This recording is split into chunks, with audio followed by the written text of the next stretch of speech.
Bienvenue sur Africa 24 dans cette nouvelle édition du 12-15. Voici les titres de l'actualité. Le Burkina Faso a décidé de rompre ses relations diplomatiques avec Taïwan, un changement majeur pour la diplomatie burkinabé qui entend désormais se rapprocher de Pékin. Au Congo, le nombre d'abonnés téléphoniques a augmenté de plus de 10% au premier trimestre 2018, une constatation de l'Agence de régulation des postes et des communications électroniques, un marché composé à 99,5% d'abonnés prépayés. Et puis, une couverture médicale accessible à tous, tel est l'objectif du gouvernement marocain. Et pour atteindre ces objectifs, le gouvernement devra s'atteler à la modernisation du secteur public, au renforcement de la régionalisation ainsi qu'à la transformation digitale. Mais tout d'abord, l'explosion d'une voiture piégée à Benghazi, deuxième grande ville de la Libye.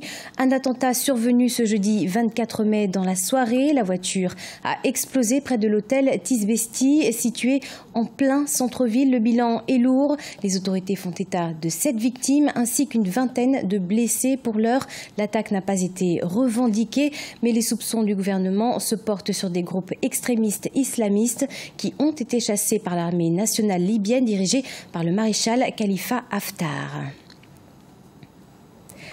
Le Burkina Faso a rompu ses relations avec Taïwan. Une décision officialisée ce jeudi 24 mai par Alpha Bari, le ministre des Affaires étrangères, et qui marque par ailleurs un tournant majeur dans la stratégie diplomatique du Burkina Faso. Explication Jean-Paul Ouedraogo, notre correspondant sur place. Après 24 ans de coopération bilatérale, le Burkina Faso a mis fin officiellement à ses relations diplomatiques avec la Chine-Taïwan. L'annonce a été faite à travers une déclaration à la presse le jeudi 24 mai 2018 à Ouagadougou par le ministre burkinabé en charge des Affaires étrangères. Une déclaration qui intervient 2 ans après que le Burkina Faso ait réaffirmé l'existence de Taïwan en tant qu'État. L'évolution du monde et les défis socio-économiques actuels de notre pays et de notre région recommandent que nous reconsidérons notre position. C'est pourquoi le gouvernement du Burkina Faso décide, à compter de ce jour, de rompre ses relations diplomatiques avec Taïwan.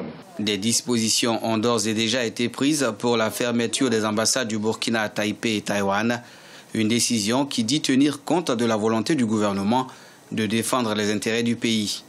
L'initiative a aussitôt été saluée par la délégation de la Chine populaire sur place à Ouagadougou. Aujourd'hui, le Burkina a besoin de partenaires sérieux, de partenaires stratégiques, de partenaires de renommée mondiale, comme la République populaire de Chine. Et je pense que c'est une bonne initiative, à l'instar de presque tous les pays africains qui ont eu le courage et la vision de rétablir leurs relations avec la République populaire de Chine. Il n'est resté seulement que le Burkina. En rappel, le Burkina Faso et la Taïwan ont établi leurs premières relations diplomatiques en 1961. Ces relations, en 1973, avaient été interrompues pendant une vingtaine d'années avant de reprendre en 1994.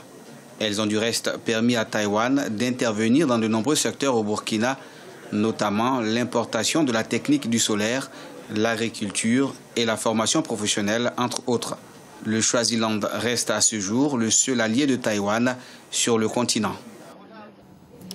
Au Burundi, la coalition de l'opposition a déposé un recours en nullité devant la Cour constitutionnelle ce jeudi 24 mai. Recours déposé suite à l'adoption d'une réforme qui pourrait permettre au président Pierre Nkurunziza de rester à la tête du pays jusqu'en 2034. L'opposition estime en effet que la consultation n'a pas été libre. Parallèlement, un appel à la reprise du dialogue inter-burundais a été lancé par le Conseil de sécurité de l'ONU ce 24 mai 2018, ce afin de mettre un terme à la crise que traverse le pays depuis 2015. Le nombre d'abonnés au téléphone mobile en hausse au Congo. Au premier trimestre 2018, le pays compte plus de 5 millions d'abonnés téléphoniques répartis entre 3 opérateurs. Ainsi, le nombre d'abonnés a augmenté de 10,4% entre le premier trimestre 2017 et le premier trimestre 2018. Les précisions, Cheikh Omar Bandaogo. Avec une population estimée à 4,9 millions d'habitants par le Centre national de la statistique et des études économiques, Le Congo compte au premier trimestre 2018 plus de 5,2 millions d'abonnés téléphoniques répartis entre 3 opérateurs, soit un taux de pénétration du marché de la téléphonie mobile de 107,4% au premier trimestre 2018 contre 100% au premier trimestre 2017. Le nombre d'abonnés entre le premier trimestre 2017 et le premier trimestre 2018 a augmenté de 10,4%. Comparé au quatrième trimestre 2017, le nombre d'abonnés au premier trimestre 2018 a augmenté de 4,2%. Le marché de la téléphonie mobile est composé à 99,5% d'abonnés prépayés contre 0,5% d'abonnés post-payés. Paradoxalement, le revenu total du marché de la téléphonie mobile a enregistré une baisse de 22,1% au premier trimestre 2018 comparé à celui au premier trimestre 2017.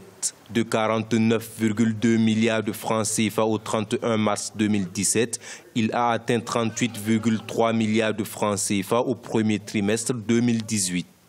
Le nombre d'abonnés peut augmenter parce que, le téléphone est devenu très accessible.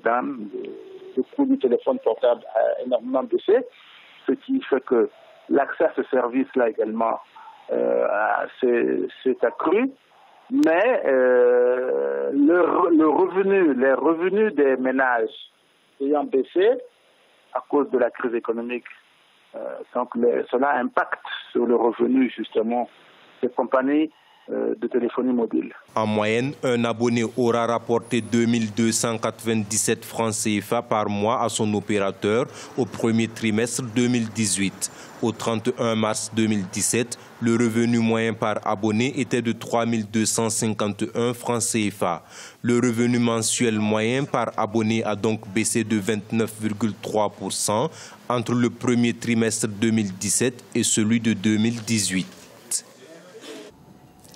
Le Maroc table sur une couverture médicale universelle à l'horizon 2021. Une annonce du ministre de la Santé, Anas Doukali, ce mardi 22 mai. Mesure qui concerne principalement les personnes actives non salariées. Mais pour atteindre cet objectif, le secteur public se devra d'être modernisé. Explication dans ce sujet de la rédaction. Une couverture médicale accessible à tous. Tel est l'objectif du gouvernement marocain annoncé ce mardi 22 mai par Anas Doukali, le ministre de la Santé. Mesure qui par ailleurs entre dans le cadre du programme gouvernemental 2016-2021 présenté devant le Parlement en avril 2017 par le chef du gouvernement Saadedine El Othmani. Il faut y aller, il faut se donner des objectifs, mais en 2 ans, ça me paraît quand même un petit peu compliqué. La mise en place d'un programme de ce genre dans des pays où la couverture maladie n'existe pas, où les gens ont l'habitude de se débrouiller tout seuls, doit faire face aussi à des très fortes pesanteurs religieuses, des très fortes pesanteurs sociales, des très fortes pesanteurs culturelles. Le taux de couverture s'est progressivement amélioré et ce, grâce à l'intégration de différentes catégories sociales. Actuellement à 63%, ce projet concerne particulièrement les personnes actives non salariées exclues de la couverture médicale. Sont concernés principalement des indépendants qui représentent près de 30% de la population active. Il ne faut pas croire que ces personnes-là vont se lancer dessus tout de suite. Non, il va falloir les convaincre.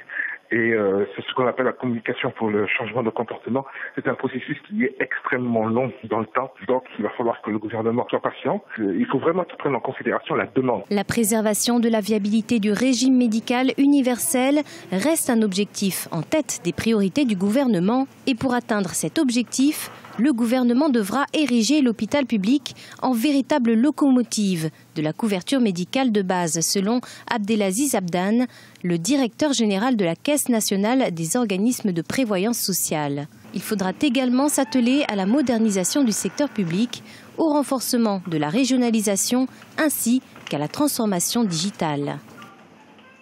Ce journal a été préparé par l'ensemble de la rédaction. Merci de l'avoir suivi. Dans quelques instants, une nouvelle édition de l'actualité sur Africa 24.